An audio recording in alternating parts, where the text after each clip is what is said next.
All right. Welcome, everyone. Everybody had a good NZGDC by now? Yeah. Home stretch for the afternoon. So hopefully this will be a little entertaining, but also wealth of knowledge. Pretty fortunate that I've been joined with a bunch of people that are industry veterans, been around a long time, worked on many different things. And so what we're hoping to do today is just to give you some insight into the journey we've been on in working not only with our original IPs and working, in the work for hire space, working on other people's IPs and brands. The one thing I want to start off with is I'm Robert Walsh, CEO and founder of Chrome Studios. We started 1998, so been around quite some time, and worked on a lot of things, including our own IP, as well as some other brands, which I'll get back to. But I'd like to introduce the panel first. Then the format will be, we'll go through some talking points. Then there'll be some time at the end to ask questions. And if there's any questions you don't feel comfortable asking in the general audience, happy to stay behind and field those ones later as well. So Mario, if you'd like to go next. Sure. I'm Mario Wynan, CEO of Pickpock, which is a developer and publisher based here in Wellington, though we also have a presence in South America. We've been around since '97, so done a lot of things, actually only on the stage because Rob gave us our first development deal back in 2000. Worked with a lot of different third-party IP over the years. Have been fortunate to build our own franchises and our own original IP. A lot of that didn't go anywhere. A lot of that is because we kind of painted ourselves into a corner with those things sometimes, but certainly we've had some success with our franchises like our Rival Stars sports games and of course our Into the Dead franchise, which continues on after more than a decade. Hello, my name is Ashley Bouchard. I've been in the industry since 1997. I started as a video game tester and quickly moved up the production roles and managed interesting projects with Warner Brothers, Fox Interactive. I worked on the Myst games with Cyan Worlds, Deke Entertainment with their Trolls brands, and MGA Entertainment with their Bratz dolls. They took on Barbie and Mattel with that. And there was a time when the company I worked for was owned by Mattel. I've seen a lot of interesting things work and not work, and currently I'm at Chrome Studios working on Ty the Tasmanian Tiger, on forward-facing customer service, marketing, advertising, and really keeping the customer in mind, keeping them engaged, because I really believe that engagement with your customer is where you build long-lasting results. I'm Scott Walker, the CEO of NZGDC'25. I also started a while ago, and came through U.S. publishing. So, as a struggling writer to start my professional career, and then got a writing job in games, I was always interested in stories and world building and how those things go from just your idea into something that's bigger, and that ultimately it's the same mindset that you go through when you build a game. In the US, working for Electronic Arts and Activision, I had the pleasure of working with Spider-Man and other big IPs that sort of opened my eyes to the creative complications with certain IPs and certain in working with them, and then with NZGDC' now for more than 15 years. We had a game that has, with some intentionality, become an IP and the way that we look at it. And so can speak to some of those things about that transition from just working on this thing and it's not you can always think, oh, it's an IP and I'm building an IP and I'm going to do transmedia and all this sort of stuff. But where do you start? And what do you concentrate on first? And what makes the difference between just having a piece of content and an idea and an actual IP that becomes commercially viable in multiple ways? So I think that'll be, hopefully there's questions out there about that. Thanks, Rod. So that kind of leads me into a little anecdote, and this will go full circle. There was a bunch of MBA students had the fortune to have lunch with the CEO of McDonald's. And the story goes that he asked each of the students, it's like, what business is McDonald's in? And they all said, fast food business. And he goes, actually, we're in the real estate business. McDonald's is probably the second largest real estate holder in the world besides the Vatican, the Catholic Church. So just have a think about that as we go through the afternoon about, okay, we say we're in the games business, but, I originally thought about this as, okay, we're in the entertainment business, but we're kind of in like just that larger business of brands, and that can extend in so many different areas. And, one of the things that has been a core at Chrome is whenever, we've had the fortune to work on pretty much everything from Barbie to Star Wars and, Transformers, Goofy, and obviously Harry Potter of late. And part of our ethos when we think about taking on those projects is, we're not building a game, but we're building a game for a brand. Barbie's a big brand, Star Wars is a big brand. So that's kind of the DNA that I'd like you hope to take away from today is like, you're building a piece of the puzzle for a much bigger puzzle as you take that into other mediums. And I guess that's the core thing I'll throw out to the panel. And it's not an easy question, but, and I'll give it to Scott since you opened it up. What is it that makes it a great brand? What is the DNA of brand building? Yeah, I mean, you've connection points. Connection points generally start with familiarity, things that are easy to relate to, where you can project. You can do all of that sort of. I can put myself in this, but I can also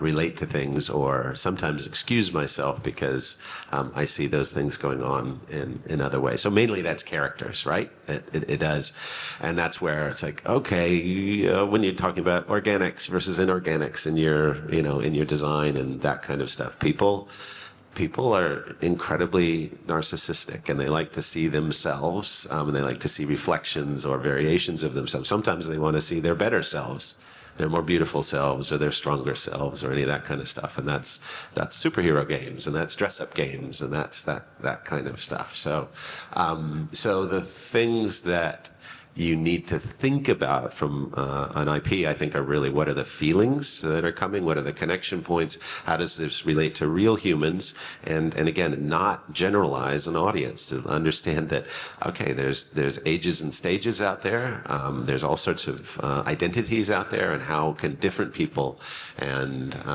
you don't want to end up with the kitchen sink, I'm going to try to appeal to everybody, because that is the classic recipe for failure.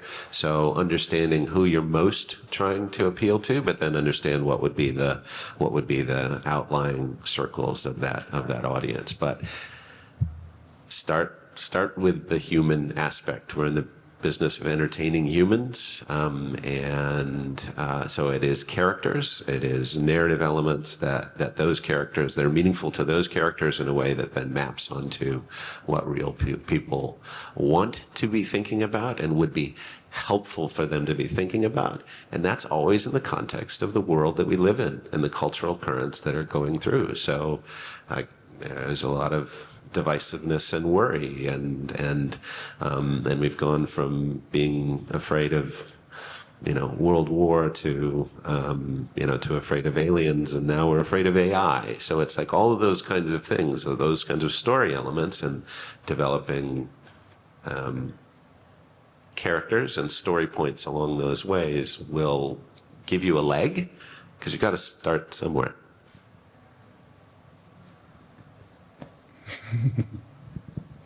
Yeah, I think that's something, and I alluded to it before, that we've made a lot of games that are fun and have had an amount of success, but couldn't really become an IP because there was either nowhere to go from a mechanical gameplay perspective, or whatever world we created, if there was even a world, didn't have the kind of richness or depth to be able to build out over time. And that's something we're very conscious of as we start thinking about new IPs that we might build. One of those factors that we're looking at really closely is what we might do in a first iteration, still leave room for growth in terms of, exploring deeper, exploring wider, and just making sure that the potential is there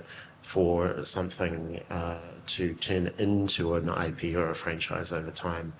Because you do need to start somewhere. You can't just go, right, I'm going to build the next big franchise. You still need to have a good, successful game to start with. But yeah, what you've said, and certainly what we're trying to do now is lead a little bit more with strong, relatable characters. Players don't necessarily need to like those characters, and we've actually found that as long as there's a strong emotional reaction, those are the things that create meaning and engagement. And part of that is representation, so making sure that again, you're not trying to appeal to everybody, but that you are actually conscious of the fact that there are a lot of different types of gamers out there, and making sure that you have some level of diversity in your characters and lineup, but also understanding that accessibility is important too. So you don't need to appeal to everybody necessarily, but leaving your game open, whether it be through gameplay mechanics or accessibility options or the way you present the aesthetic or the story, you leave it open for people outside of your target demographics to be able to come in and to engage in a meaningful way as well. Okay, not for you. So that leads into something. So when we started games, DLC didn't exist. You put it in a box and you shipped it. So you were, the product was product, it was finished. And now with all the tools that are open to you as developers, I would say that, launch is just the beginning. We use the word around brands of longevity. You've got to think beyond that day one. So DLCs, extensions, etc., is probably a core pillar when you think about keeping your brand alive and keeping it going. So do you want to start with that off, Murray? How do you at Pickpock approach, extra content, cadence, those sort of things to, for brand building? Yeah, I guess a lot of what we've done is in the mobile space, and from a live ops perspective, there's just an expectation that you're always delivering new content, new features, new gameplay, new events, new stuff over time. So typically, from that perspective, we are trying to deliver new things every 4 to 8 weeks, depending on how aggressively we're supporting a particular game. When it comes to delivering kind of new content for the IP, though, when it comes to, say, character or story or new scenarios, we've tended to try to keep things fresh about every year or so. So something like our Into the Dead 2 game, which has a main campaign story, and then we've delivered these additional kind of side stories along the way. We've tended to drop about one of those every year or so, and that's been a great way to kind of re-engage lapsed players and to give an additional set of content for new players to be able to work through as well. But that's because that's quite much more involved than just creating new events or new kind of competitions or dropping new weapons or new environments into the game. So about a year or so, and we've found that that's about the cadence that a lot of our audience expects. It's been very different for us kind of going into early access with our Into the Dead, Our Darkest Days. That, you know, we're of course building out that game and working towards our 1.0 release, which will be sometime next year. But there's definitely an appetite there that for, you know, the players of that game just want to learn more and more and more all the time, and there's this kind of hunger there that we can't say it fast enough. So, you know, every new update that we're dropping, which again is on sort of a 5 to 8 week cycle for the most part, we're trying to deliver new characters, new environments, new scenarios, more backstory, more general lore along the way. And yeah, there's definitely a lot of challenges in terms of how do you keep control of all of that while also trying to be true to the IP and the other games that we may or may not have that we haven't announced yet for that franchise in the works. So yeah, there's a lot of challenge there, but yeah, you kind of find the rhythm with your audience and try to work towards what your audience can cope with and what they're willing to, I guess, pay for or consume. I read this question earlier, and I wanted to share with you a story from when I was younger, working on Dogs and Cats, a little PC virtual life game a long time ago.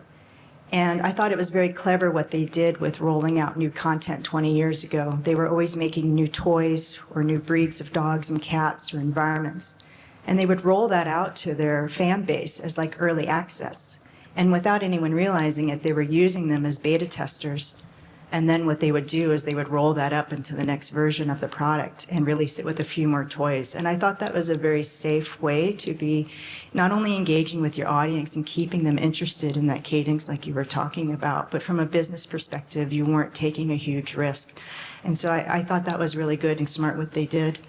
And then the other story I wanted to share with you is with Ty the Tasmanian Tiger. There's a creator, of course, behind that. And there's a balance between being precious with holding your secrets and wanting to engage your best fans, because you want them to always to be hungry, kind of on the hook, because they keep your audience engaged. And that's important for algorithms as well on social media. So there's always a balance there, right, with sharing too much and not sharing enough. And I think that's something that you should always be considering when you're thinking about, should I share this with my community or not? I think it's worth doing always, and not to be so precious. Instead of an answer, I'd like to ask just a few questions to make sure that the remainder of our answers are sort of attuned to what people are interested in here. So I guess, how many people are interested in building an IP, like taking their game to an IP that you can sell further? Good number. And how many people are interested in integrating an IP to make your game more successful, like how to work with other parties to get an IP to go into your game to make it more successful? Okay, cool. Okay, that's just helpful for me. Thank you. No worries. I guess the next part is, we were focused on how we take our stuff vertically, but if you look at the landscape at the moment, like from our world, things like Sonic, movies, Mario Brothers, same Minecraft. And, I was in a shop the other day in Hamilton, and there was a Schwarzkopf crystalline figure of a Minecraft character. It was like $1,500. So when you look at, where that's gone from and how far it's gone wide. So, that talks about brand extensions, both external brands into our industry and then taking our industry brands out to other areas. And I'd just like to point out that when I was walking around yesterday, some of the teams here already started doing it without even thinking about it. So, the fact that you're wearing T-shirts with what you're working on, that's not the game. The fact that you're handing out stickers, by default, you're already thinking beyond what was traditionally just a game. So, that's like kind of the the essence of, if you keep thinking like that, like how do I keep extending my brand? That's just a small pillar or an observation that you've already started that journey. And I think I'll go back to Ashley on this one. As part of, because you work with some really big brands externally, you mentioned the word Bible. So I think if you'd like to extend on that. That Ice Age movie that came out a long time ago, I did a little Game Boy game for that. And Fox sent over, I think it was Fox, wasn't it? A brand Bible. And I was so impressed with this. It was a beautiful little box branded with the Ice Age logo and everything. And inside, it was divided like with index cards. And each one was a section. It was their palette, colors that you should use. But they also, more importantly, talked about things you can't do. So they would have their logo and they would show you good uses of using the logo and uses that were not good with the logo, like cutting it off or putting it in the corner instead of having it front and center. And behind each section was a CD of all their assets. And I love this thing. We had to send it back when they were done. But it really just showed the thought they had for expanding on their brand, because it was more than just the movie, right? We were doing the video game, but they were handing the same kit to every one of their partners, from bed sheets and pillows to party favors, to everything. And it was everything you needed just in one box. And so with Ty the Tasmanian Tiger, we have things like that too. We have our own fonts, we have our own colors, we have our own logo. When you work with first party, like with Nintendo or Sony or Xbox, they have the same thing. It's just something that keep maybe organized in the back of your head as you're thinking about your brand in the future and how others might use it, even just for stickers. Some things don't work well. We have a logo that's gradient. That does not print so well on t-shirts as a solid color. Some of these things you learn through trial and error, or you can talk to each other on the message boards and find out maybe what's working for others and what isn't, and just copy.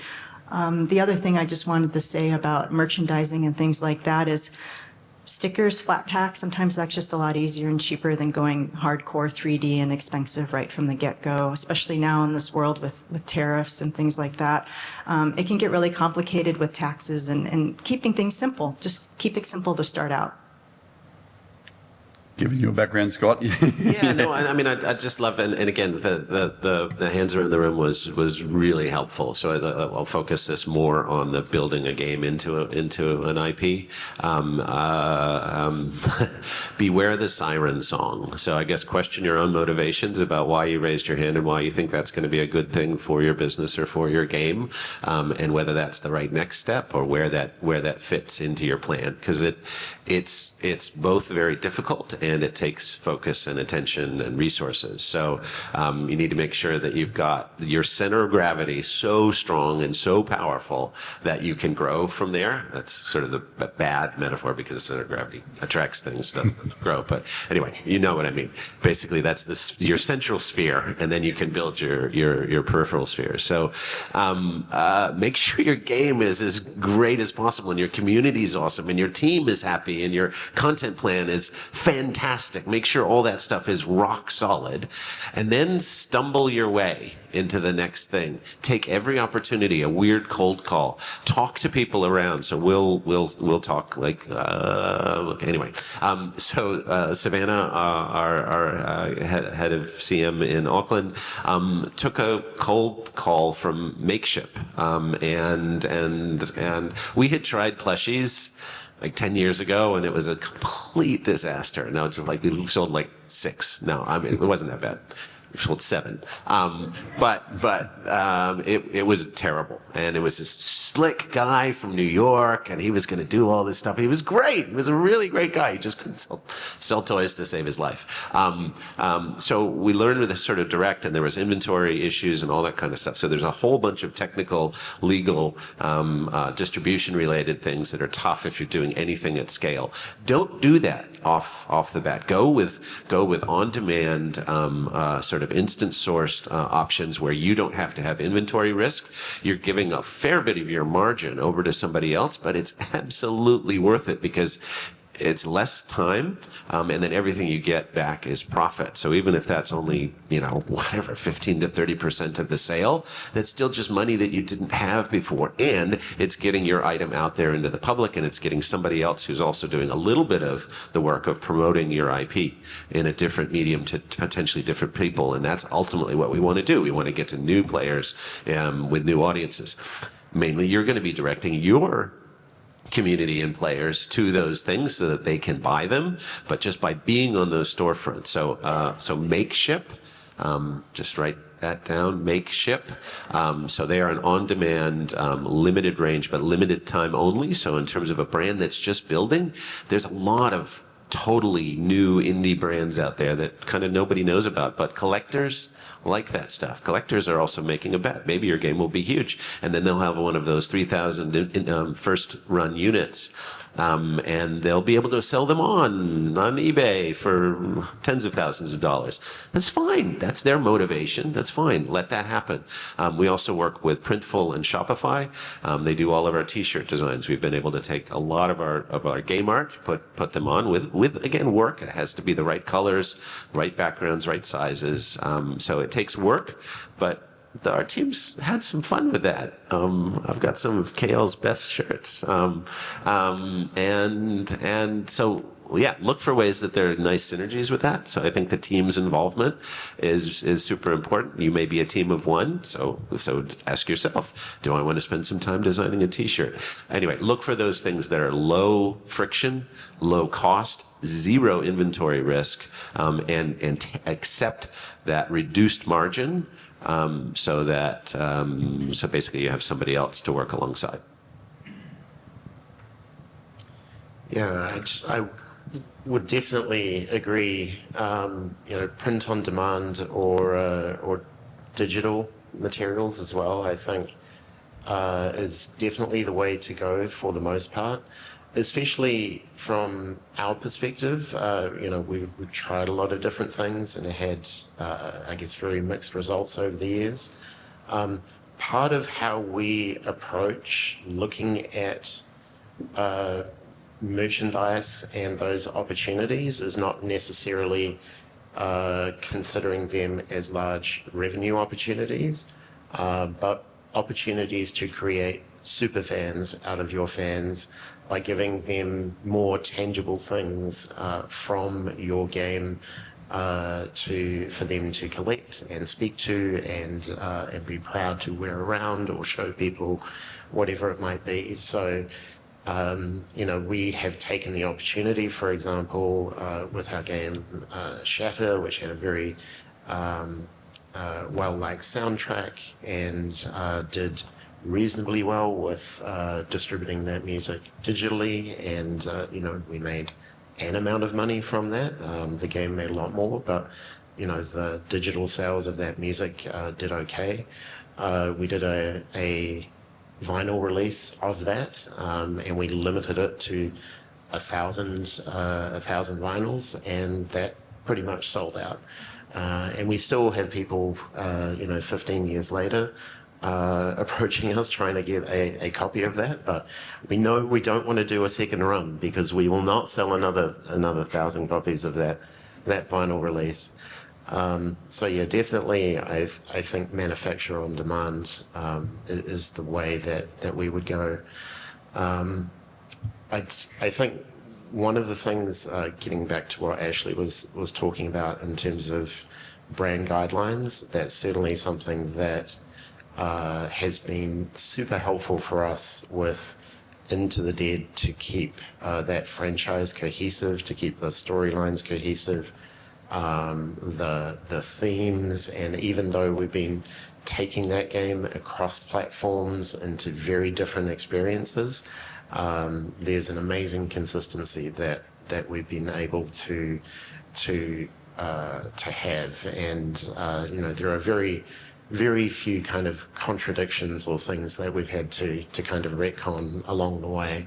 And part of that is because even with the very first game, we did start with just a set of simple rules of these are the rules of the apocalypse, and understanding that whatever new content that we would create kind of had to fit into our idea and the rules of how this particular world works. And, you know, one of those was whatever the apocalypse gives you, it takes away.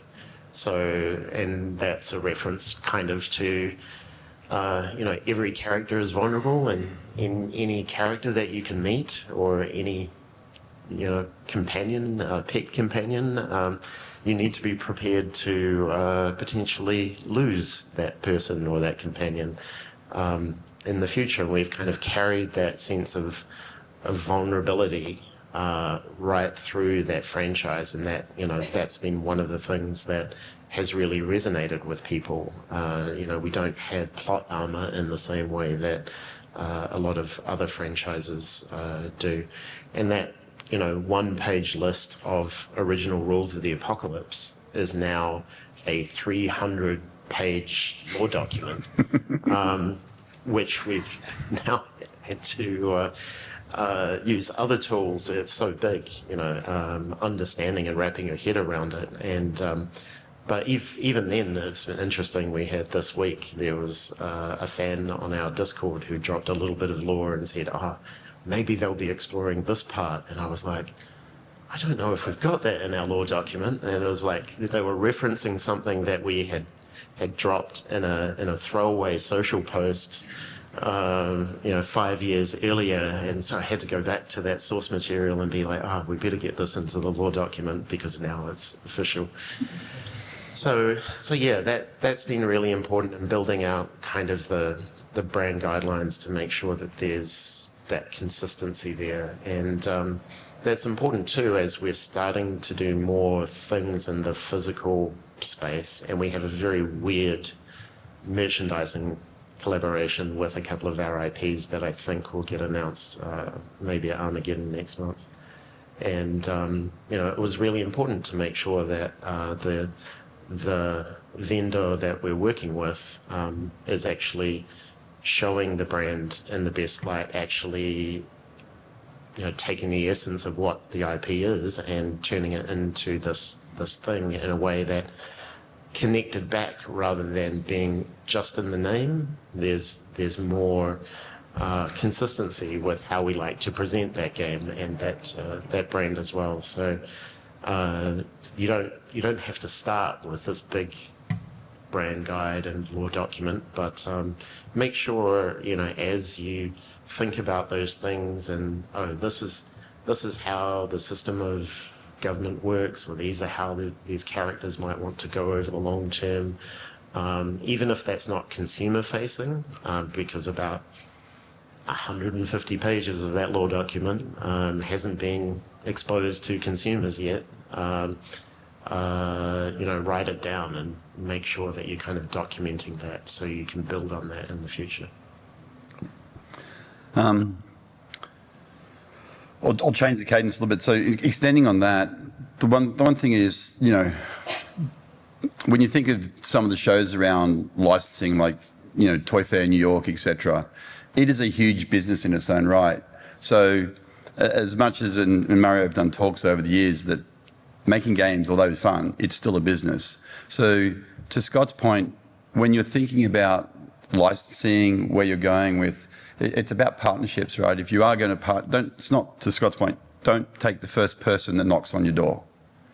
You need somebody who's aligned, not just with your vision, but also your values, because if those get misaligned, then that partnership will eventually fall apart at some point. So, you know, do a lot of research, because a lot of those agreements will be locked in long periods of time, hard to get out of, etc. So don't rush into the first thing that comes. But, you know, it's your IP. You don't have that many opportunities to extend it. So you want to make sure it's done right with the right partner, because you want that. Again, it's all about longevity. You know, how are they going to value add to you? You know, how are you going to get that story to continue? So just, you know, again, the beauty of the community in the game space is, you know, there's enough knowledge and experience out there that, you know, you don't have to make the mistakes I made, or Mario, or the person who sold 7 units for Scott.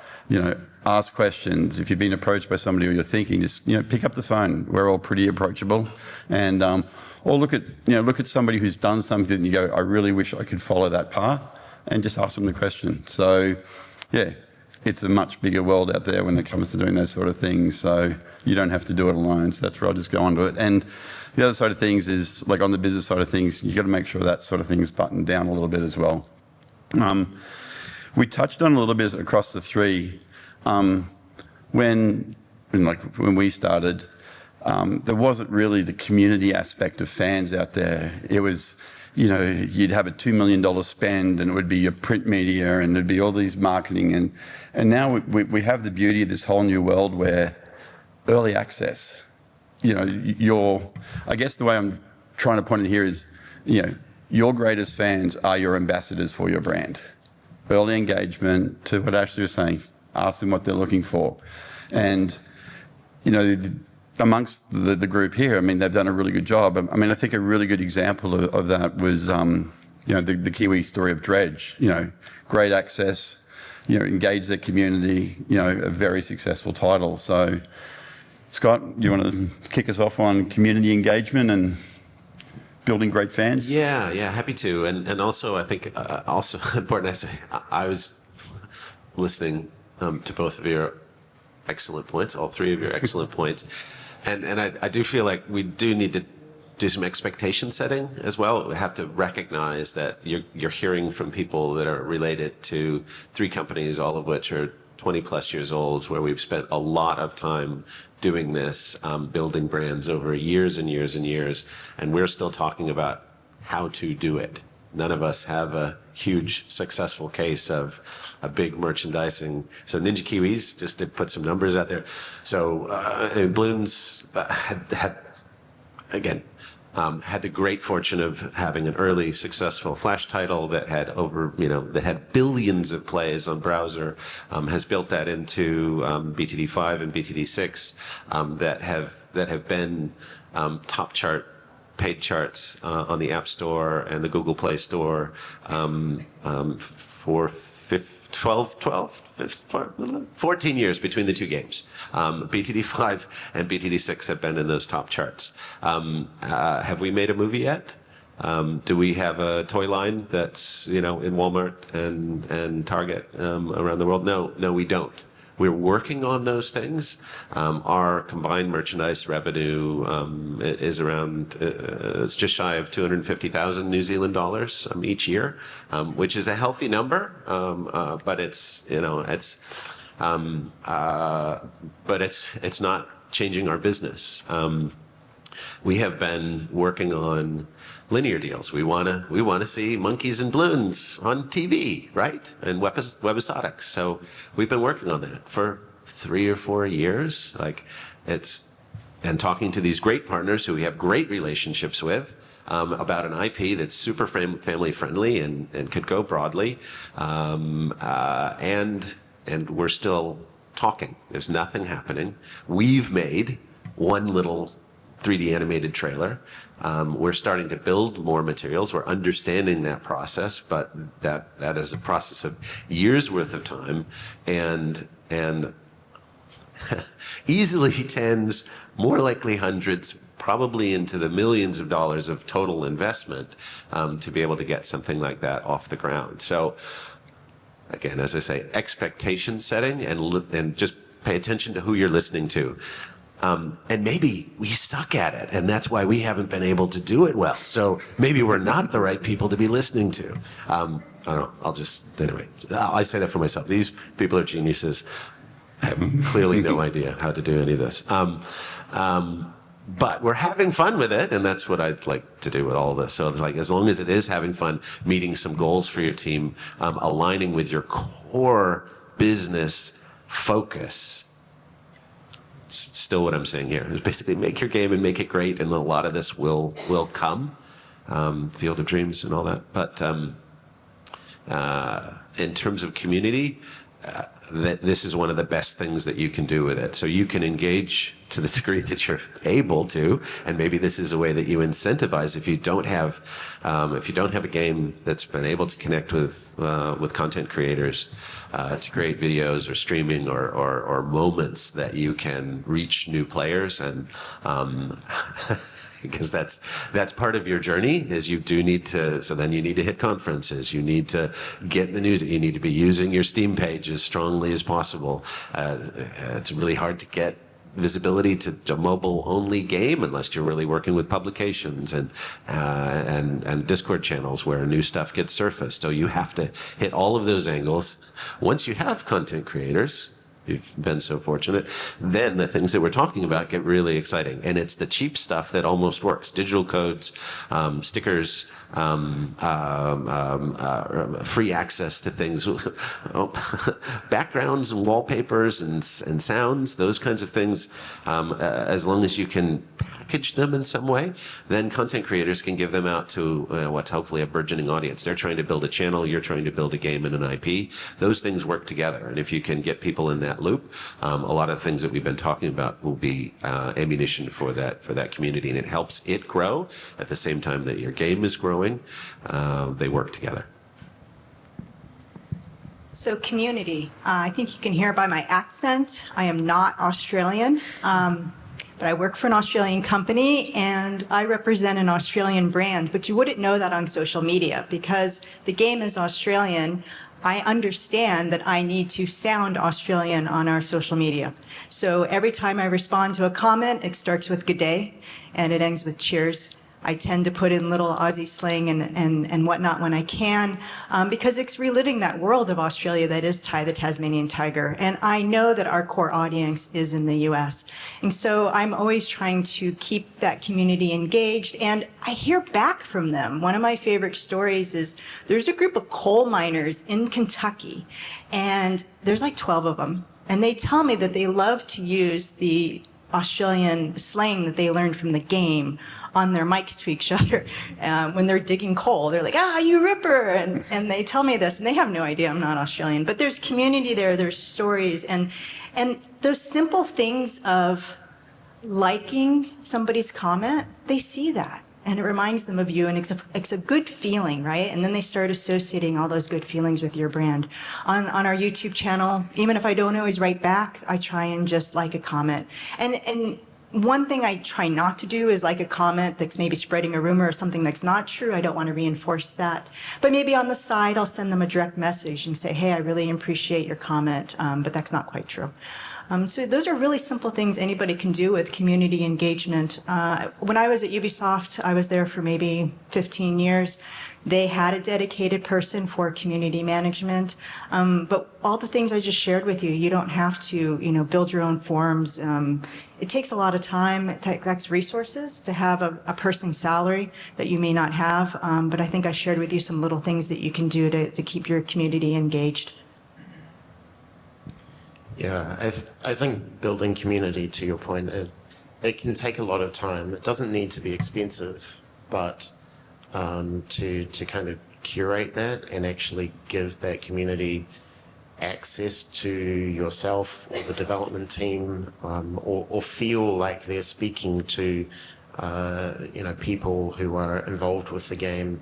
There is an investment of time that you need to make there. But I think over time that becomes a very valuable asset in terms of course, bringing people back into the game as you drop new content or you do some of these other transmedia based things, or even where we get a lot of mileage out of the community and the player base that we have is running surveys. So if you are going to think about, producing a vinyl soundtrack release or something like that, rather than us just hoping that's a good idea, we have that opportunity to go out and ask the community whether or not that's a good idea.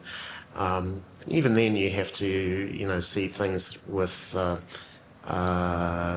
little bit of grain of salt, because it's very easy to say, we want to make an art book for our game, and your community can get very excited about that until the point that they need to enter their credit card details. But that being said, you can get a really good sense of, what would players be motivated by seeing more of in the game in terms of content, in terms of story extensions, or as you explore different platforms, different media,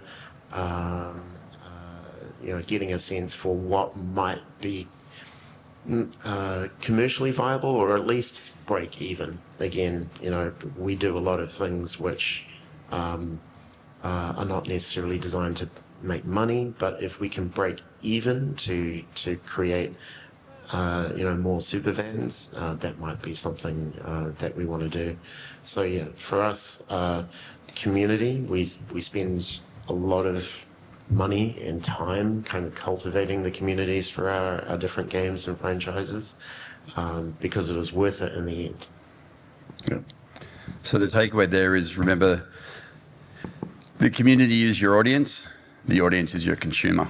They're the people that actually keep you going from day to day. And with that, I'd like to open up for questions for the last few minutes, if anybody has one.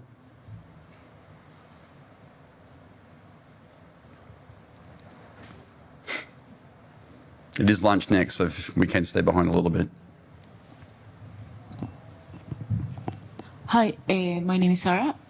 I have a question about how to identify, we are a small studio of 2 people, and the assets that we have been working on, everyone with a little bit of like $500 or $1,000, they have access to them.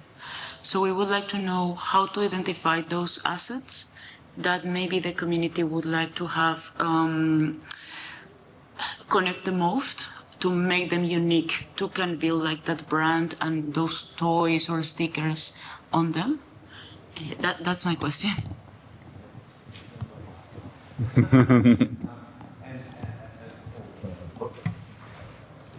Switched it off in the transfer there. So, can I paraphrase, please? Is it prioritizing the things that the community would want most? Is that fundamentally, which is what Mario was just talking about? So, and I was chuckling while Mario was talking about that, making vinyls, because we just printed 1,000 vinyls, and then I was thinking about community, and I was like, oh, that'd be a great idea. We should ask, so don't ask your community whether you want an art book or a record. Ask them which tracks they want on it. Ask them which characters they want to. So engage your community in this process. Curate it. Always, because to the whole point of that, they're going to ask. They want all this other stuff, or they want 40. Not that you have 40 music tracks, but they want more than you can put on it, because you can only have whatever 20 minutes per side or whatever. So ask a question that you're happy with any answer for it. So set it up so that you know that you're going to put some core content in it. There's 30% of it that can be dynamic. You're going to curate a list of things that any answer from your community will be a great answer, and then you make that happen. Now the community's engaged; they're more likely to buy because they have some ownership and some investment in it. And you're not. These aren't tricks; they're connection points. We're not trying to fool anybody here. This is not an evil thing that we're doing. We're reaching out to our community and trying to understand what they would like better. You could fundamentally ask them if they'd rather have, but I think choices, right? We don't ask yes or no questions. Like, this is fairly fundamental. Ask them whether they want one of these 3 things or which one they would want most. So engage the audience, get their feedback, process that feedback, make what you're doing more valuable to them, and then they're more likely to engage with it. Survey Monkey's your friend. Scott's right. That's exactly what we did for the Tie 2 Kickstarter. We did a survey to people who were already engaged in our community, and it was a list of things we already knew we wanted to make. And then we took those top 5 things, and those are the things we put into the Kickstarter and tiered them out. And I want to talk about something Mario said about superfans. When we did that Kickstarter, we laughingly put up a $10,000 tier, and we did get somebody. And we were quite surprised. And we were surprised with the first Kickstarter that we put up for like a couple of $5,000 tiers, and we got that as well. So I think between those two things, you've got a path. You said you had a $500 budget. I think you'll be all right. Thanks. Sorry, slightly different question. How do you build trust with IP holders or those looking to license their IP as a studio? And I guess what would you be looking to present as a studio looking to on existing IP so that you look like you could be a studio that would be trusted to, I guess, meaningfully contribute to that IP? I think that's one for you, Murray, or me. You want to take it? Yeah, we've engaged with different IP in different ways over the years. From work for hire, where we were developing whole games based around IP, integrations where we've integrated IP like Ghostbusters into the Dead 2 game, and we're actually working with creating a whole game based around a very large consumer IP at the moment. I think there's a couple of things that have been important in terms of building those relationships and ultimately doing the deal, and then post doing the deal when you're actually doing the work. All the way through, I think it's really important to show that you care about what the values of the brand are, and show curiosity and understanding what they want out of the situation, what they see as valuable, understanding, what they don't want you to do with that particular brand. So I think it's a combination of curiosity, showing that you're going to be careful, showing that you're going to be very deliberate, demonstrating that you want to consult, that you want to build robust process, and then when you get into actually doing the work, delivering on that. So making sure that, if there's an approvals process, you're not only working to that, but you're going beyond that in terms of reaching out ahead of time to get early feedback, or consulting on things that might require understanding additional nuance about the brand or the IP. So that's worked out, really well for us, and I think that combination of demonstrating that curiosity, demonstrating that we want to understand and deliver on the values that they have that are important, that's worked out really well for us. Yeah, and the other one I'd add is passion. If you can show that you believe in their brand, like if you treat it like it's your own, that comes out in how you talk to people, that comes out, it's not, you're not faking it, so to speak. So, if you bring that to the table, it will come through in how. And over the years, we've worked, again, on a lot of brands, and that's something we've always brought is, team buys it in as much as you want to work on your own IP. If you can bring that to that, that's a head start as well. I was a producer at Ubisoft for a while in the third-party group, and we would put out those requests for proposals looking for developers. And I would have to be one of the decision makers, and I want to share with you what it was that made me pick one team over another, because sometimes it would be very close. And it was the team that communicated very well, that was forthcoming in advance, not just when milestones were due, but more so it was the team before that I had to pick, where they heard the brand values, and we were talking about brand values today, and they gave them back to me. But really the ones that excited me were they got it so much, they took it to the next level. They brought something imaginative that maybe we hadn't considered yet, because then we felt that partnership and that symbiosis, and that's how teams got the projects.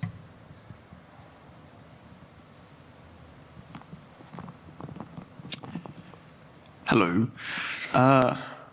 If you take a known IP like Ty the Tasmanian Tiger and drop it into a niche genre like a tycoon game, for example, Ty the Tasmanian Tiger Tycoon Simulator, How do you know if the community of that IP will actually click with it? And how do you evaluate the opportunity of a lucrative new title versus the risk of alienating your existing fans? I might say something you don't like, boss. Risk you take with staff. We've played around with card games and board games and other genres, like continuous running games. And I think the thing that's always come back to us are those brand values and knowing what's core to your game. And for Ty the Tasmanian Tiger, we've got a couple of things, but the main one is the boomerang.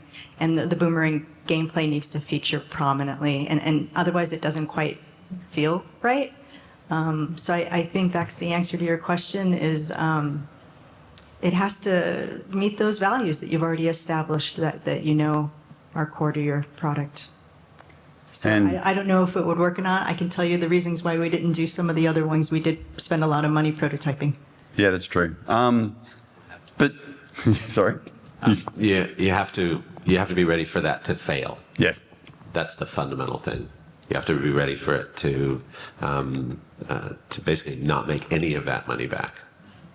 So as long as you feel like you and your team are behind it, and there's reasons enough, and you can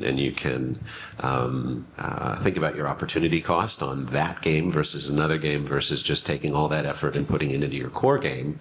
Those are the business decisions, and ultimately, as the business leader, or hopefully not just one person, but a group of people that can talk that through, and then say, what's our risk appetite? How much of a runway do you have? How many more months can you get through with payroll and all those things to be able to take that risk? If you've got plenty of runway, you can take more risk. Bloons Pop and Bloons Card Storm have not done nearly as well as Bloons TD'25, and Bloons TD Battles 1 and 2. But we're going to keep trying new Bloons games because that is still with our risk profile and that the team really loves. Yeah, I think some of those were my ideas. Didn't get across the line.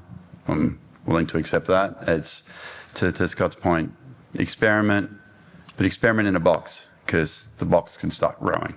And I think there's a business acumen that's fail early.